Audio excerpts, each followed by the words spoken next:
Hi. If you're tasked with selling a deceased estate property, it can be overwhelming.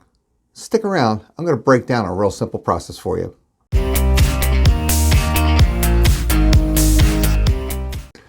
Hi, this is Bill Eves at RE/MAX.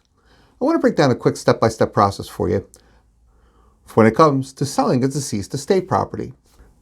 At this point, I'm assuming you've read the will, you know who the beneficiaries are, you've been named the executor, executrix, or administrator, you have your letters of testamentary and short certificates.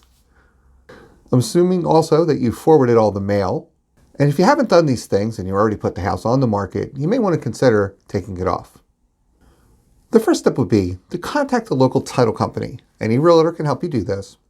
And get something called a last owner search.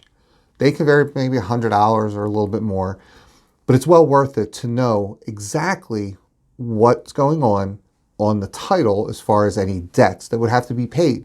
You don't want surprises, especially surprises that will cost you money or cause a delay while you go and hunt around for payoffs for items that you didn't even know were there. That'll also tell you how the title was held. If it's held joint or tenants in common, that's a lot of information for a little video, but contacting a title company and doing a last owner search is a really great idea to avoid surprises. The second thing is to make sure all the utilities are on and functioning unless you're selling it as is. You'll get a lot more for selling it with working appliances where people can actually test the water, electricity, etc. The third step would be to change all the locks, and at that point you want to remove all the contents.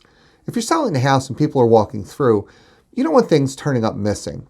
Realtors take people through houses all the time. There's open houses and things like that. But you don't want the contents in there. You want to have it inventoried because it could come back on you that an antique went missing or something of value went missing.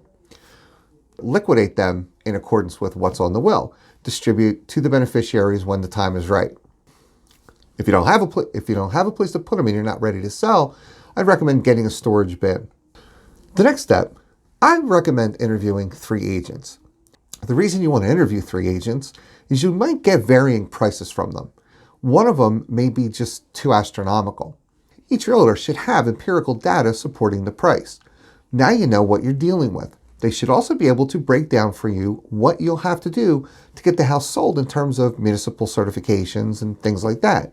They should also give you a balance sheet showing what the actual net will be. You don't have to hire an agent.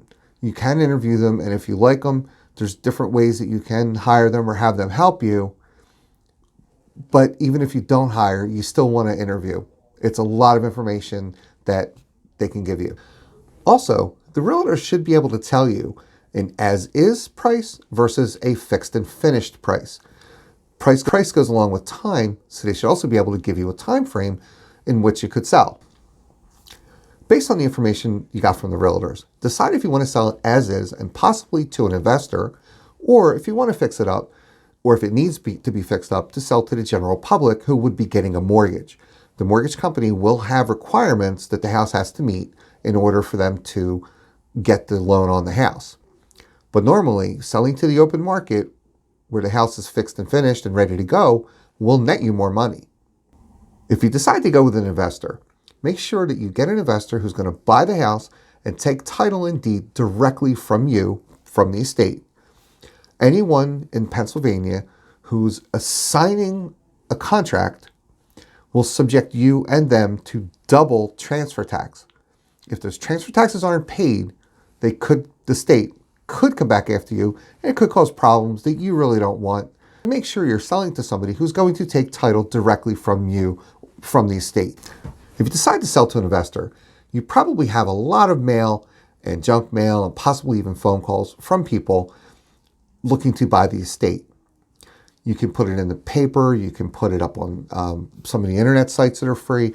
You can hire an agent just to put it in the MLS. You don't have to hire an agent with a full-blown commission. Whoever you've decided to sell it to, make sure you're getting multiple offers. The highest prices go to the houses that receive multiple offers. One offer competing against itself really doesn't give you the level of competition to get the highest price possible. Now, if you decide you want to sell to an heir or beneficiary, if they want to buy it, that's perfectly fine. If they're the only person in the estate that's perfectly fine too. However, as an executrix or administrator or executor, you want to make sure you're selling for fair market value. That's where those realtors come into play. If they've left you a written estimate, you'll be able to later defend yourself in case it ever comes back on you that the house was sold under market value. And if it's sold under market value, anyone in the estate could have a problem with that, but also the state of Pennsylvania. When you pay inheritance taxes, you pay that on the value of the house. So if a house is worth $200,000 and you sell it for $100,000, that's fine. But you have to pay taxes on fair market value, and you will need something to back you up as to fair market value. So really, those are all the steps necessary for selling a deceased estate property. If you'd like a checklist for executors or other information, look for my videos below. And have a great day. Thanks for watching. Hey, help me out and like and subscribe this if you can. And if you need any other help, there's plenty of videos below all about estate sales and what we call senior real estate, which is actually for people over 50, like me.